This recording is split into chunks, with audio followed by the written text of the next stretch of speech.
Gente, nós estamos celebrando aqui nesses últimos dias a graça abundante, vivendo na graça abundante, a experiência da vivência na graça abundante. E esse é o título daquilo que eu quero ministrar para você hoje, vivendo na graça superabundante. Deus tem graça superabundante para você hoje. Hoje. Não é algo para quando você chegar no céu. A graça superabundante que Deus tem para você é para hoje. É para agora, é para essa semana. É para as lutas que você está vivendo hoje e agora.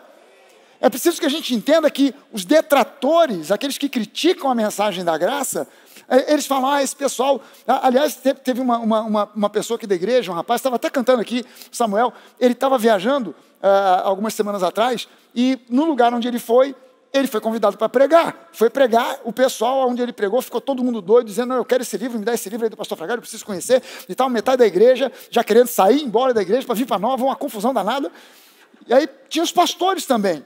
E os pastores começaram a criticar essa mensagem da graça, porque isso aí é a hipergraça, é porta larga, é o evangelho fácil. E um deles, quando passou, olhou, viu o livro, viu o autor, falou, eu conheço esse camarada é o cabeça da hipergraça no Brasil.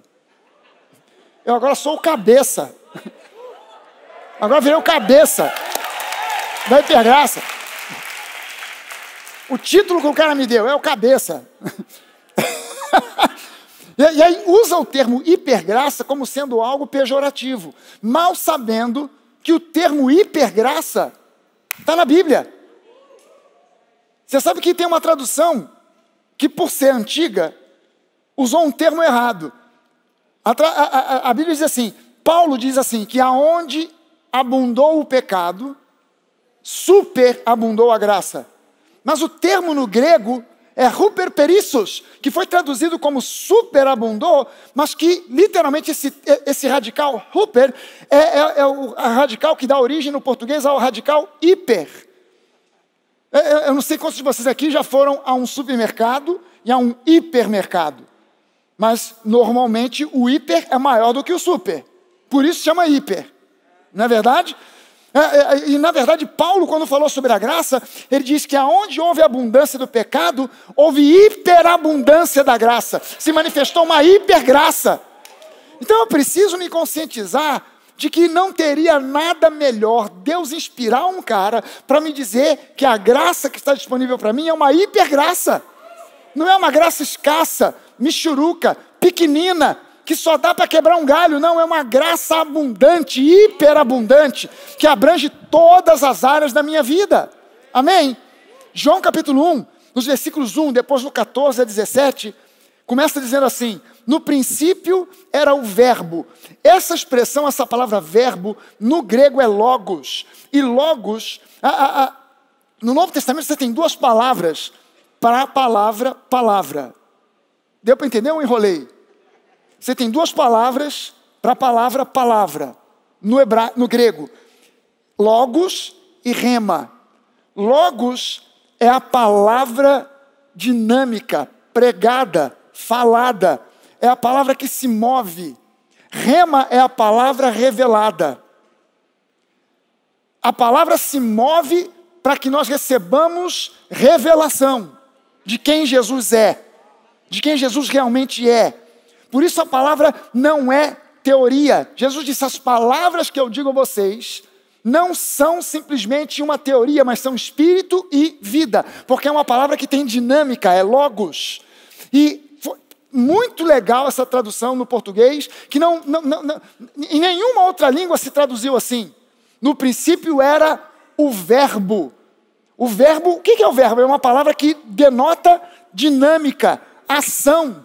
E ele diz aqui, no princípio era o logos, era essa palavra dinâmica, a palavra que se move, e o verbo, o logos, a palavra dinâmica, estava com Deus, e o verbo, o logos, era Deus. Depois ele diz no versículo 14, e o verbo, essa palavra logos, a palavra que se move, a palavra dinâmica, ela se fez carne e habitou entre nós, cheio de graça e verdade. Você está entendendo aqui que pelo que o escritor, João, está dizendo aqui, essa palavra, o verbo, é Jesus? Porque ele diz, a palavra se fez carne. E nós vimos a sua glória, a glória como do unigênito do Pai. Isso é uma descrição de quem Jesus é. Quando foi que João viu a glória de Deus em Jesus? No Monte da Transfiguração. Nós vimos a sua glória, eu, Tiago e Pedro. Nós vimos a glória do Pai. No versículo 15 ele diz assim, João Batista dá testemunho a respeito dele e ele exclama o seguinte, este é aquele de quem eu dizia, ele vem depois de mim, mas é mais importante do que eu, pois já existia antes de mim. Porque todos nós temos recebido da sua plenitude e graça sobre graça. E graça sobre graça, porque a lei foi dada por meio de Moisés, mas a graça e a verdade vieram por meio de Jesus Cristo.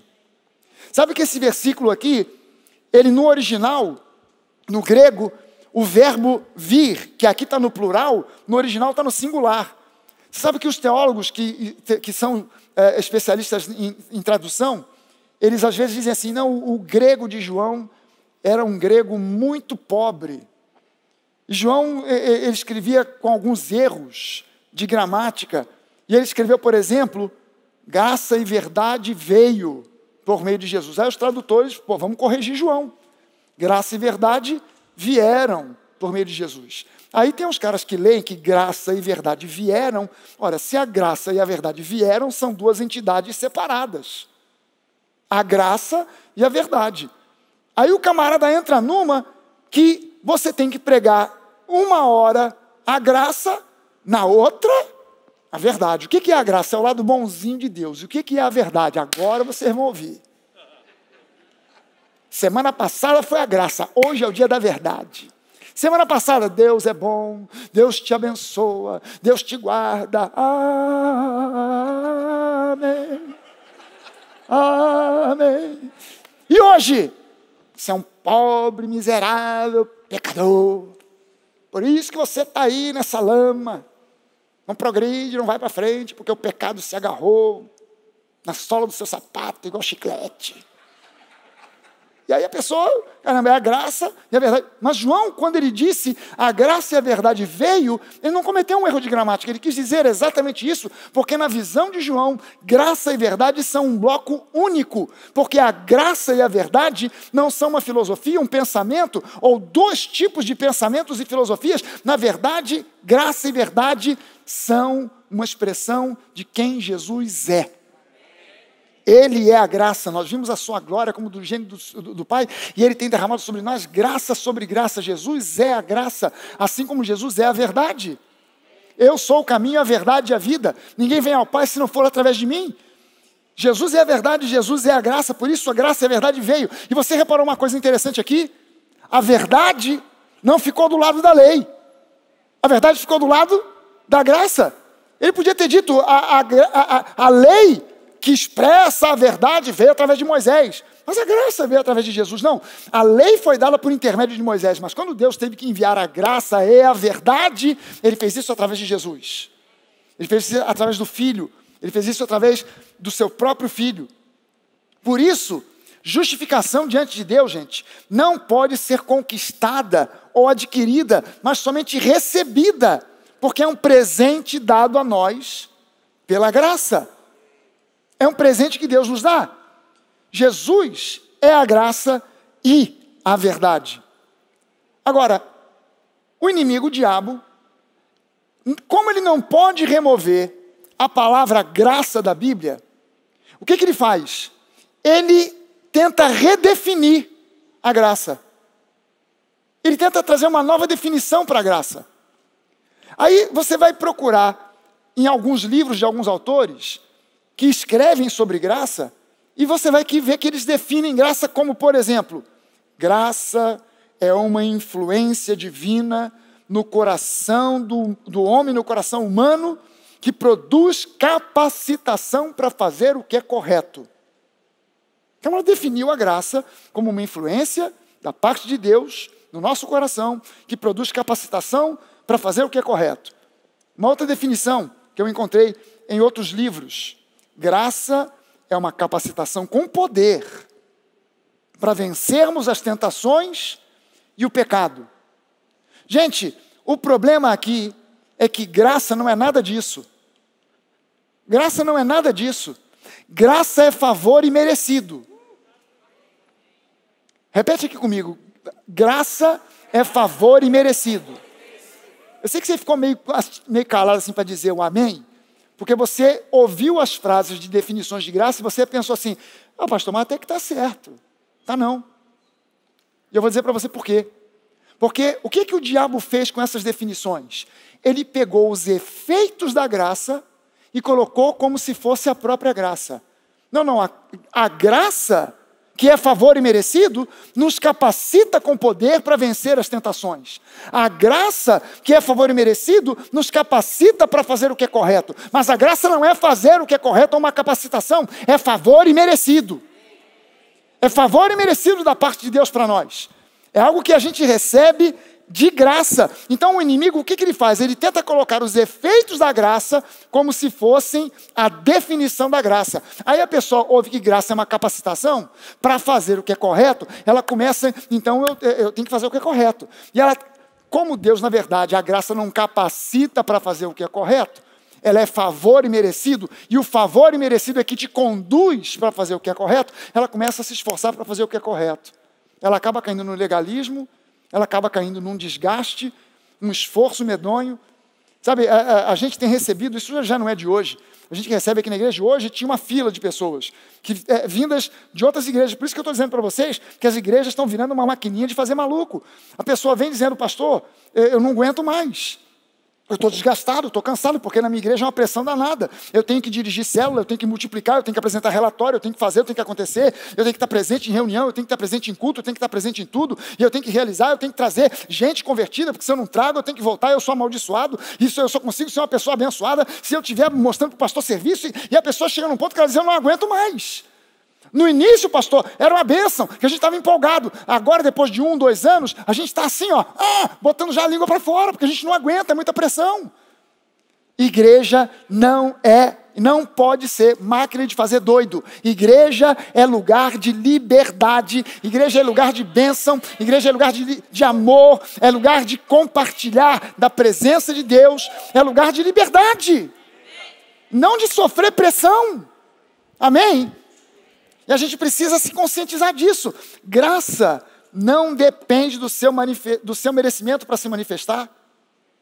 Pelo contrário, ela se manifesta antes de você ter os comportamentos adequados ou qualquer vitória sobre o pecado. E é ela mesma que te conduz para ser mais e mais semelhante a Jesus. Você sabe por que você, quando está cheio de graça, você consegue vencer o pecado e as tentações? Porque você, quando está cheio de graça, vai se tornando mais semelhante a Jesus. Só por isso. Não é porque você se torna uma pessoa mais forte. Não é porque você se torna uma pessoa mais capacitada. É porque você vai se tornando mais semelhante a Jesus. E Jesus já venceu o pecado. Amém? É algo que acontece naturalmente.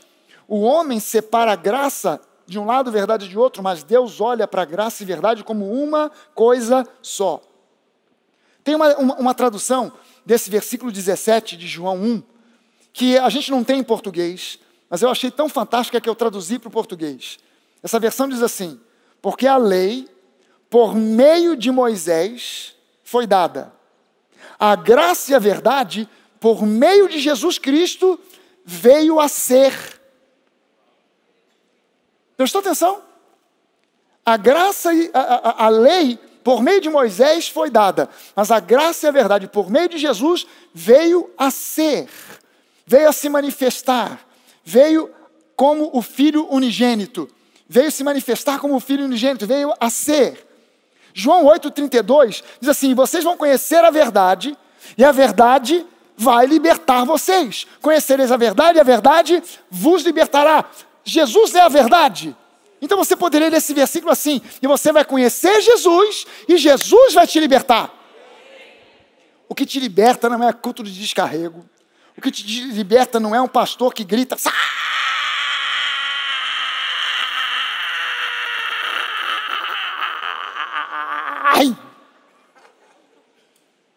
Não é isso. Libertação genuína, real, não é demônio sair.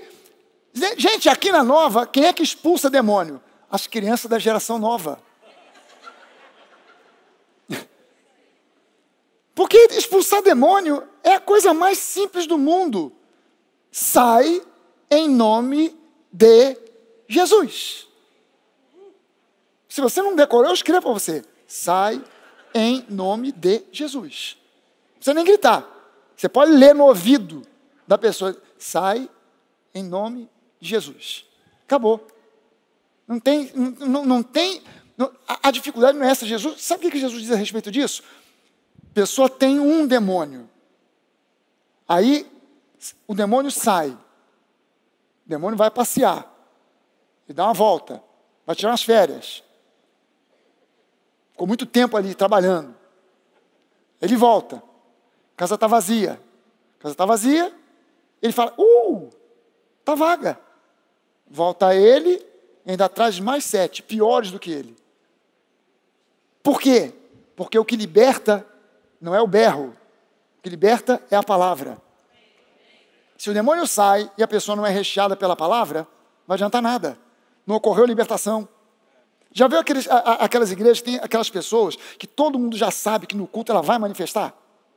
Você já viu esse negócio? Quando começa o culto, a pessoa fica até preocupada, porque ela já sentou do meu lado, Jesus. Essa senhora, todo o culto manifesta. Aí começa a cantar, amém, a pessoa já... Caramba, tu já sabe. Por que isso? Porque o demônio sai no domingo, na segunda, ele volta. Domingo seguinte, ele sai. No domingo, ele volta. Vive nessa, é despejado, volta de novo. É despejado, volta de novo. É despejado, volta de novo. Por quê? Porque faltou preencher, encher, rechear com a palavra. Porque a palavra é liberta. E por que a palavra é liberta? Porque a palavra é Jesus. Jesus é a palavra. Jesus é a verdade que liberta. Mas o que dificulta as pessoas entenderem a verdadeira graça? O que dificulta é a mentalidade de trocas e recompensas. A gente, às vezes, a sociedade vai instituindo, vai instilando na nossa cabeça essa mentalidade de trocas e recompensas. A gente, às vezes, é educado desse jeito. Às vezes, os nossos pais estabelecem esse tipo de mentalidade na cabeça da pessoa. Meu filho, se você passar de ano, te dou uma viagem para Disney. Cara, se você passar no vestibular, te dou um carro. Aí o camarada começa sempre a associar as coisas a uma mentalidade de troca e de recompensa. Aí ele leva isso para dentro do casamento. Não, eu estou aqui, eu estou botando esse anel, mas eu quero que você me faça feliz. Quando, na verdade, a gente deveria entrar no casamento para fazer o outro feliz. É uma mentalidade de entrega, não é uma mentalidade de troca. Você me faz feliz e eu te faço feliz. Você me ajuda e eu te ajudo. Você me abençoa e eu te abençoo. Já imaginou se Jesus tivesse feito conosco troca? Você faz assim e eu vou para a cruz. Meu Deus, ia dar ruim. Ia dar um ruim danado. A gente fica com essa mentalidade de troca e traz isso para dentro do reino. Traz isso para dentro do reino de Deus. Romanos 11:6 diz assim, e se é pela graça, já não é pelas obras. Do contrário, a graça já não é graça. Se é por troca, se é por obras, já não é graça. A igreja tem ensinado sobre comportamento, boa moral, ética, caráter. Porém, cristianismo não é comportamento correto. Cristianismo são crenças corretas. Crenças corretas geram comportamentos corretos. Mas se eu apenas foco no comportamento, eu estou focando nos frutos e não na raiz. Eu preciso focar na raiz. O cristianismo não é comportamento, são crenças corretas. 2 Coríntios, capítulo 9, no versículo 8, na NVI, diz assim, Deus, Ele é poderoso para fazer que lhes seja acrescentada toda a graça, para que em todas as coisas, em todo o tempo, tendo tudo o que é necessário, vocês transbordem de toda boa obra. Prestou atenção na sequência das coisas? Como é que a igreja fez com esse versículo? Ela leu de trás para frente. Ela leu de trás para frente. ela diz assim: transbordem em toda boa obra, e aí vocês terão tudo o que é necessário para em todas as coisas receberem graça. A igreja virou o versículo do avesso, quando na verdade Deus ele é poderoso para ultrapassar todos os impedimentos e barreiras e acrescentar a você toda a graça para que em todas as coisas, em todo o tempo, tendo tudo que é necessário, vocês transbordem em toda boa obra. A boa obra é consequência da graça com a qual Deus me enche. Mas pastor, tem sempre alguém fazer uma pergunta. Mas pastor, se Deus está mandando graça abundante sobre mim de modo contínuo, por que eu não estou vendo isso fluir na minha vida? Eu vou te dar 2 razões aqui, pelas quais a graça pode ficar meio travada na sua vida. Vou te dar 2 razões. Primeira delas, muitas vezes, nós somos mais guiados por aquilo que a gente vê do que por aquilo que a gente crê. Quando a Bíblia diz que eu não posso ser guiado por vista, mas eu tenho que ser guiado por aquilo que eu creio. Romanos 1, versículos 16 e 17 diz assim: eu não me envergonho do Evangelho, porque o Evangelho é o poder de Deus para a salvação.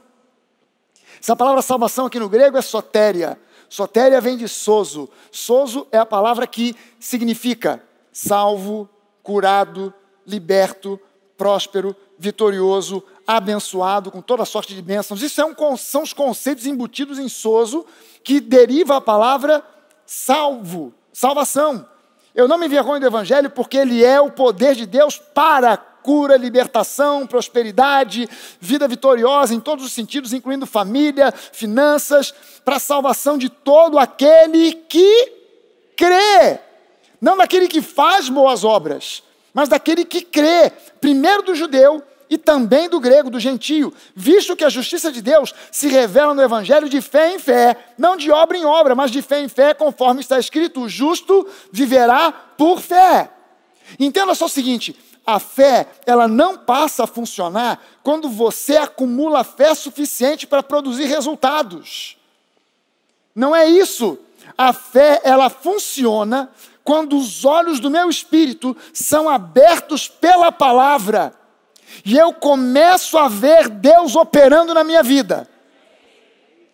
Vou repetir isso para você. Presta atenção, porque esse conceito aqui é importantíssimo para você entender a operação da graça, o viver na graça superabundante dia após dia. A graça opera através da fé. Deus dá pela graça, você recebe pela fé. Mas a fé não começa a funcionar quando você acumula fé suficiente para ela entrar em ação. Não. A fé começa a funcionar quando os meus olhos espirituais são abertos pela ação da palavra para ver Deus agindo. Como é que eu vejo Deus agindo? Presta atenção numa coisa. Deus deu a você uma capacitação chamada imaginação. Deus não te deu imaginação para você ficar imaginando a vizinha do 401 sem roupa. Porque o ser humano acaba usando a imaginação para isso, tá bobagem. Mas Deus te capacitou com a imaginação para você se ver dentro daquilo que Ele prometeu. Então não basta, presta atenção, porque os religiosos vão dizer para você que isso é conceito da nova era, é pensamento positivo para trazer à existência aquilo que não existe, porque o universo está conspirando a meu favor. O universo não está conspirando a seu favor.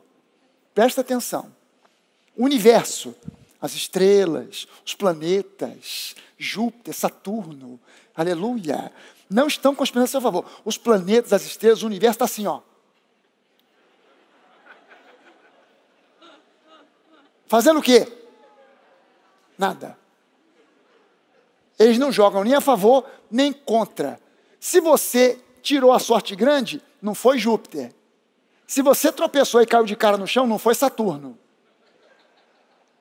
Ok? Agora entenda o seguinte. Provérbios 23, no versículo 7, diz assim: conforme você imagina na sua alma, assim você é. Conforme você se vê, é assim que você é. A pergunta é, como é que você se vê? Quando você começa a dar ouvido a essas coisas, você é um pobre, miserável, pecador, salvo pela graça, você começa a se ver aquela pessoa encolhida, que não tem direito a nada e tal, e você começa a andar assim. Você começa a viver assim. Você começa a acreditar que você é uma pessoa que não tem direito a nada, que você é uma pessoa que é normal ter síndrome do pânico, que é normal ter depressão, que isso é assim mesmo, e você é assim desde sempre, porque a sua mãe falou, o seu pai falou, teve um professor que falou, sua tia falou, seus amigos falaram, e você amém. Mas você precisa se ver possuindo aquilo que as promessas de Deus dizem. Presta atenção numa coisa, como é que funciona a nossa imaginação? Tudo na nossa cabeça funciona à base da imaginação. Imaginação tem a ver com a palavra imagem. Nós pensamos sempre em termos de imagens. Se eu falo para você a palavra cachorro, você não vê na sua mente um cartaz de letras neon, C-A-C-H-O. Você não está vendo isso. Você imagina, sem querer, automaticamente você imagina um cachorro, ou um animal, ou aquele ex-namorado, mas você imagina. Mas se eu disser para você que esse cachorro não é o ex-namorado, é um animal, você imaginou um cachorro, mas você imaginou o cachorro que você quis. Mas se eu disser para você cachorro grande, a imagem mudou. Porque você pode ter imaginado um chihuahua, mas eu falei agora um cachorro grande. Mas aí você imaginou um cachorro grande da cor que você queria. Mas eu falei agora cachorro grande, branco. Caramba, já mudou a imagem. Porque a nossa mente funciona assim. Se eu digo para você mulher bonita, você imagina a mulher bonita que você quer. Mas se eu digo para você mulher bonita e o nome dela é Denise Fragali, você não tem outra opção. Você visualiza quem? Quem você visualiza? Ela. A nossa mente funciona sempre em termos de imagem. A gente está sempre imaginando coisas. Você agora precisa entender que quem deu essa capacidade de imaginar para você foi Deus. Não foi o diabo. Não foi o diabo que te deu a imaginação.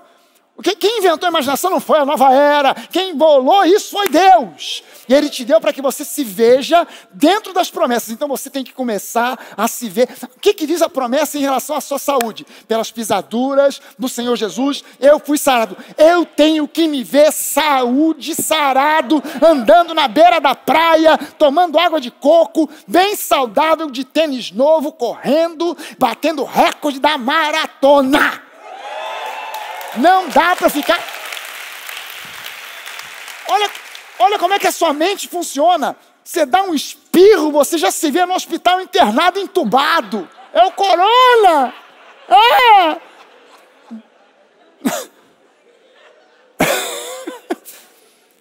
Cara, você precisa se ver como Deus te vê. O que a Bíblia fala a respeito da sua vida financeira? Jesus Cristo, sendo rico, se fez pobre para que pela sua pobreza vocês se tornassem ricos. E o contexto de 2 Coríntios 8 é sobre grana. Não está falando de riqueza espiritual, está falando de coisas materiais. Você tem que se ver rico. Você tem que se ver nadando descosta numa piscina de nota de 100. Agora de 200. Agora de 200. Nadando descosta. Na piscina de 200. Aliás, eu não sei se você já pegou uma nota de 200. A primeira que eu peguei era uma nota de 2. Que o cara botou 2 0 e desenhou na tartaruga. Ele desenhou 4 patas e a cabeça de um cachorro. Foi a primeira que eu peguei. Tentativa de falsificação. Você tem que se ver próspero. Você tem que... Não adianta olhar para a sua família e ficar perguntando, Deus, quando será que tu farás o milagre desta conversão desse povo de pescoço duro, desse povo de coração de pedra? Quando tu farás isso? essa oração não leva você para lugar nenhum. Você tem que olhar para a sua família e olhar, e não interessa se o seu filho está fumando maconha no quarto e no banheiro. Não interessa se o seu marido não vem à igreja porque fica em casa tomando cerveja, vendo Faustão. Não interessa se a sua esposa está jogando praga e maldição porque você vem à igreja e ela não quer vir. Você tem que olhar e ver a sua igreja, a sua família convertida. Você tem que olhar e crer. Existe uma promessa para isso na Bíblia, pastor. Crer no Senhor Jesus e será salvo, tu e a tua casa. Então não me interessa se vai levar 1 ano, 2 anos, 5 anos, 10 anos, a batata dessa família está assando. Está assando, está no forno já. Mas você tem que confiar. Você tem que confiar que Deus está operando, porque o diabo, ele trabalha na frente do palco, Deus trabalha nos bastidores. Enquanto o diabo está fazendo um salseiro, uma palhaçada danada na frente do palco, Deus está preparando um novo cenário, reescrevendo o roteiro, e quando ele entra em cena, acabou para o diabo. Isso pode levar um tempo, eu não sei quanto tempo vai levar. É diferente quando você ora a Deus pedindo por coisas não têm vontade. Você não olha e pede a Deus, Senhor, eu preciso de um carro, eu quero um carro novo, eu não quero um carro velho, todo escangalhado, eu quero um carro novo. Você olha para um BMW na agência, 0 km, o BMW não olha para você e fala assim, quero não. Você não tem pinta de quem dirige BMW. Você está mais com cara de Chevette. O BMW não vai dizer isso para você. Carro nenhum vai dizer isso para você. Você está precisando de uma casa, você quer um apartamento, você quer mudar. Você ora a Deus, você entra no apartamento para visitar, o apartamento não vai sair uma voz do teto. Este aí não serve para mim. Não é o morador que eu esperava. Mas gente é diferente. Gente tem vontade. Então você fala de Jesus, a pessoa aceita ou não aceita. Você começa a orar por ela. Como é que você ora por um familiar de coração duro? Como é que você ora por alguém que não se converteu ainda? Senhor, toca e vai quebrantando esse coração. Vai removendo o coração de pedra e coloca um coração de carne. Coloca um coração sensível, dá sensibilidade para essa pessoa, transforma, muda. E Deus não entra para dar uma chave de braço, mas Ele vai tocando e vai transformando. Ele vai mudando, ele vai alterando alguma coisa ali dentro, vai mudando. E algum dia, aquele coração de pedra, a casca quebra e o que tem dentro? Um coração de carne. A pessoa se rende. Pode levar 20 anos ou mais, mas Deus está operando. Você tem que ver isso com os olhos do seu espírito, na sua mente, na sua alma. O seu pensamento não vai trazer à existência nem carro, nem casa, nem familiar. Mas você vendo vai estimular a sua fé a continuar crendo e declarando. A sua confissão de fé, a fé não cria nada. Tem gente que pensa, não, a fé é uma força que cria isso, aquilo. A fé não cria nada. A fé só traz à existência aquilo que Deus já criou para nós no mundo do Espírito. Já está disponível para nós. Eu não estou criando nada com a minha fé. Eu estou crendo que Deus já vai entregar para mim aquilo que Ele fez. Aquilo que Ele criou. Não aquilo que a minha imaginação ou a minha fé possam criar. Amém, gente? A fé não cria absolutamente nada. Ela só dá substância no mundo natural, aquilo que Deus já providenciou para nós no mundo espiritual. E qual é o maior sinal exterior da fé operando no seu interior? Primeiro deles, paz. Paz e alegria. Essa é a primeira coisa. A segunda, que é um sinal de que a fé está operando, ações de graça. Gratidão. Gratidão. Sabe, a gente tem que desenvolver um estilo de vida de gratidão, de sermos gratos a Deus. Ao invés de ficarmos nos queixando do que a gente não tem, sermos gratos a Deus por aquilo que a gente tem. O apóstolo Paulo diz assim, Deus não vai abençoar o homem segundo aquilo que ele não tem, mas Ele vai abençoar segundo aquilo que Ele tem. Então o que eu tenho, tudo o que eu tenho, tudo, absolutamente tudo o que eu tenho, para Deus é semente. Presta atenção nisso. Porque Deus não vai me abençoar segundo o que eu não tenho, mas segundo o que eu tenho. Então o que eu tenho é semente, para Deus transformar e multiplicar, para Deus abençoar. Na verdade, gente, nada do que eu tenho é meu. Nada do que você tem é seu. Você só é o administrador de coisas que Deus colocou na sua mão. Só isso. Quando você entende isso, fica muito mais fácil de você se tornar uma bênção. Enquanto você não entende isso, você pensa, é meu, é meu, é meu. Mas sabe uma coisa? Só é seu aquilo que você tem capacidade para dar. Enquanto você diz, esta garrafa é minha, é minha, é minha, eu não dou de jeito nenhum, ela não é sua. Você é dela. Ela não é sua. É você que pertence a ela. Mas quando você diz assim, cara, essa garrafa é linda, está na minha mão, adoro ela. Sabe uma coisa? Vou dar para o Duda. Vou dar para a Marcele. Vou dar para alguém da igreja. Sem problema, sem trauma. Aí você semeia isso na vida de alguém. O que Deus faz? Te manda 2 garrafas. Eu tenho um problema sério com roupa, porque eu estou sempre dando roupa, tênis. Eu tenho mais tênis do que eu posso usar durante um mês inteiro. Se eu usar um par de tênis a cada dia do mês, eu não uso todos. Por quê? Porque toda hora eu vou lá e pego tênis para dar. Dá esse aqui, dá esse outro aqui, dá mais esse. E quanto mais eu dou, mais aparece na minha porta. Quanto mais eu pego, vou lá no armário, dou uma olhada, e eu vejo assim, caramba, essa roupa aqui eu não estou usando. Quanto tempo que você não usa essa roupa? Já tem uns 3 meses que eu não uso isso. Não vou usar mais. Mas você fica guardando por quê? A moda vai voltar. Essa moda sempre volta. Tem uma calça boca de sino que eu estou guardando há 20 anos. Porque vai voltar. Então está lá no armário. Cara, vocês não usam 2, 3, 4, 5, 6 meses, você não vai usar nunca mais. Pega aquele e dá. Passa para alguém. Dá para o Nova Off. Sabe, tem um pessoal, às vezes, que quando traz coisa para o Nova Off, traz sapato furado, roupa que já está esbagaçada. Cara, olha no teu armário e vê lá. Cara, isso aqui eu não uso há um tempão, está inteiro, está novo, está bonito, mas eu não uso.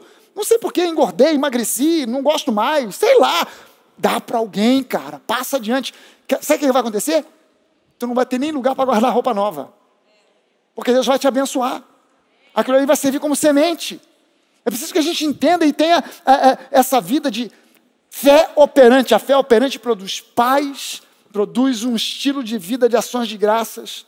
Gente, no meio de um mundo em que só se crê no que se vê, seja como Jesus. Seja como Jesus. Veja o que ninguém mais vê.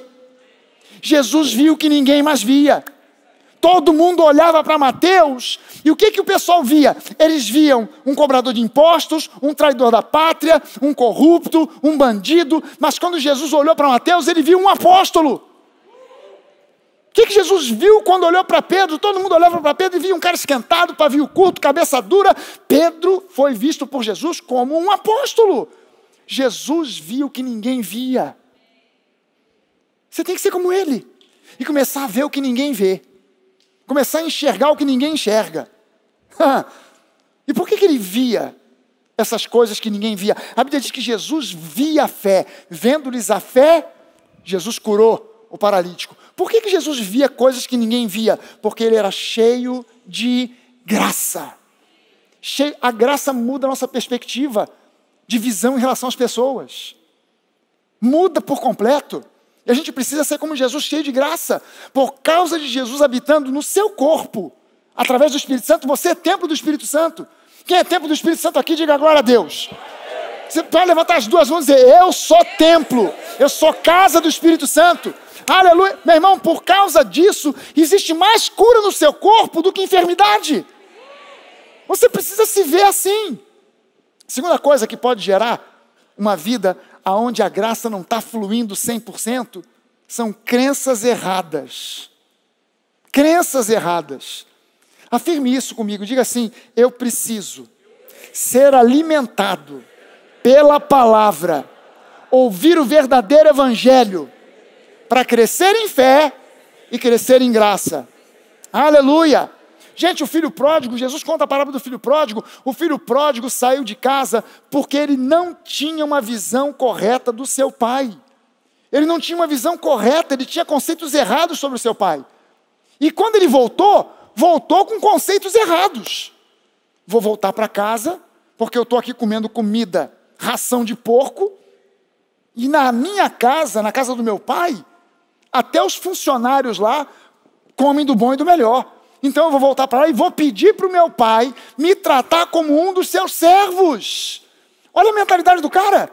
Na cabeça dele, o pai ia pegar ele, ia dar-lhe uma bronca, uma surra, ia tratar ele como servo. Ok, você vai ser tratado como servo, você vai começar trabalhando no trabalho mais reles da fazenda, e quem sabe você pode ser promovido a um dia de chegar a ser um capataz da fazenda, mas você vai começar lá por baixo, com um salário bem pequeno, e vai se virar com esse salário pequeno. No entanto, ele foi recebido pelo pai de uma forma amorosa, graciosa e inesperada.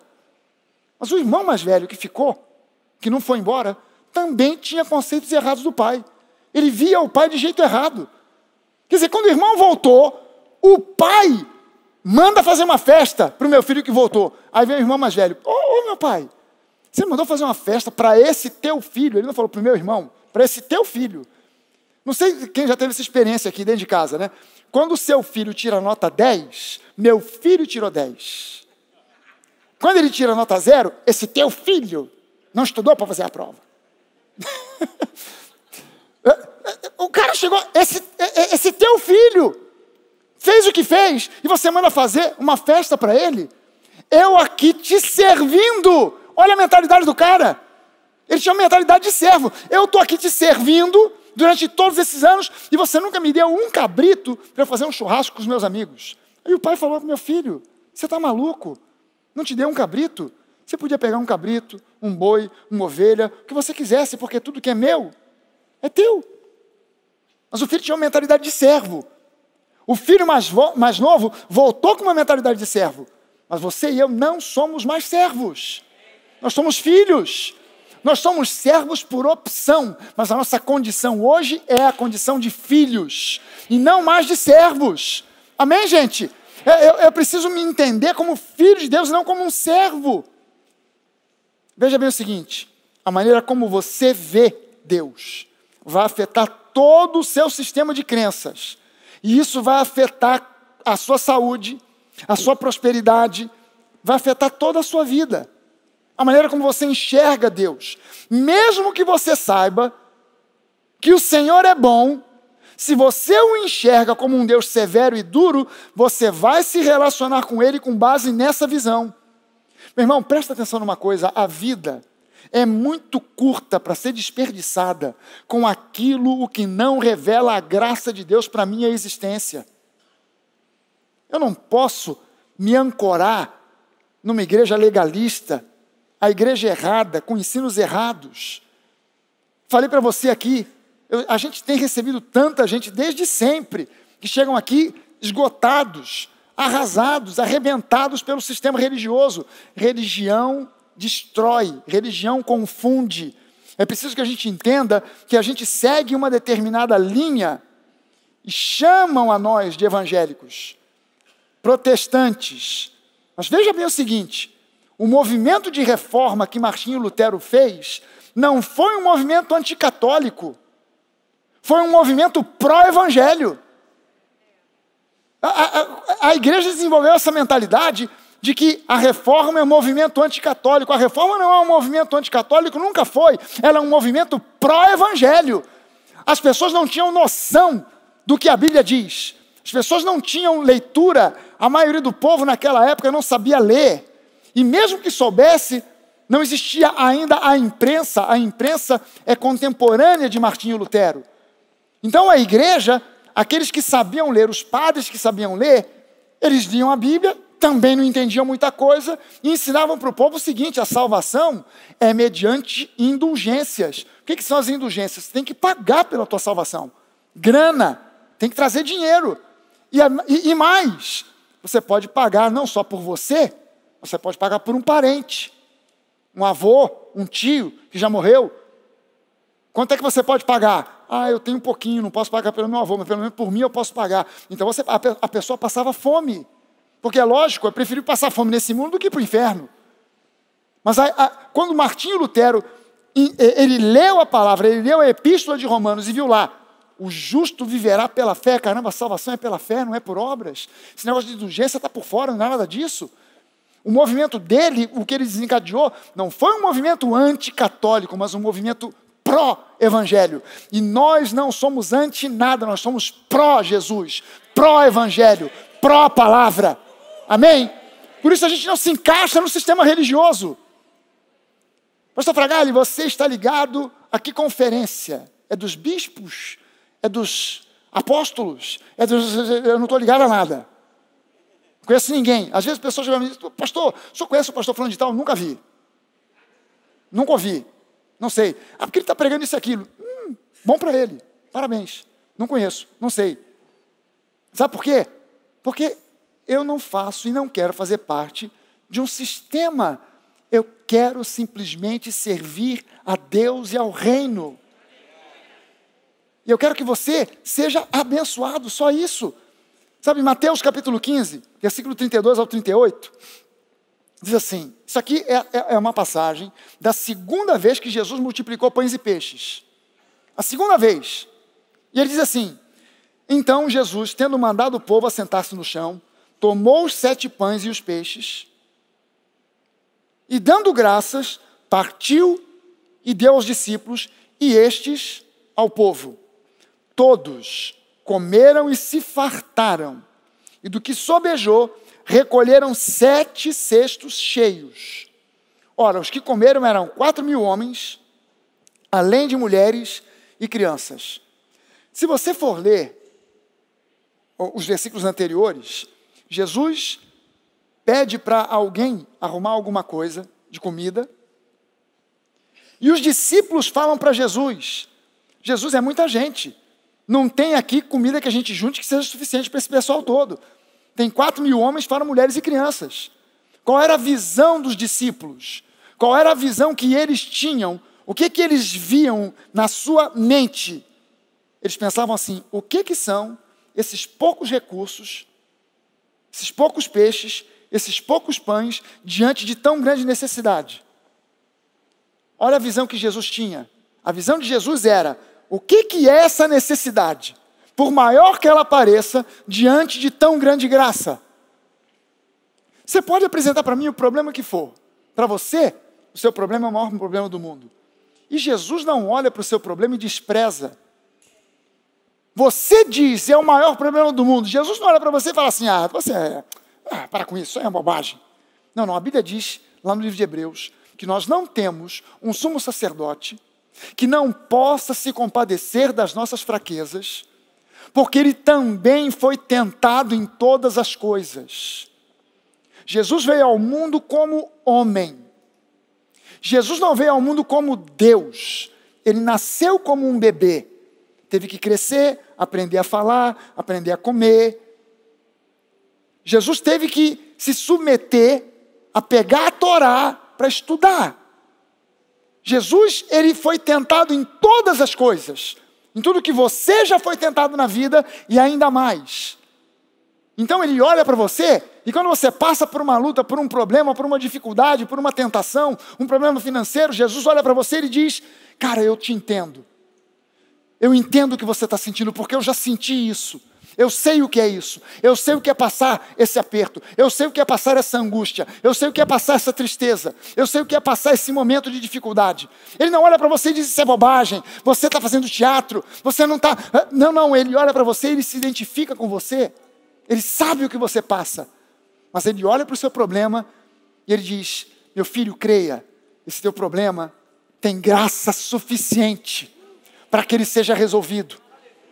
Não existe problema que seja maior do que a graça que Deus tem para nós. Não existe nada que ele olhe e fale assim, esse aí suplantou o estoque de graça que nós temos aqui no céu. Não existe absolutamente nada. O teu problema, a tua luta, a tua dificuldade tem dia e hora para acabar. Já saiu de fábrica com data de validade. E a solução que Deus tem para você não tem limite, não tem prazo de validade, é eterno, é algo que Deus te entrega pela graça. Amém? Deixa eu convidar você para ficar de pé.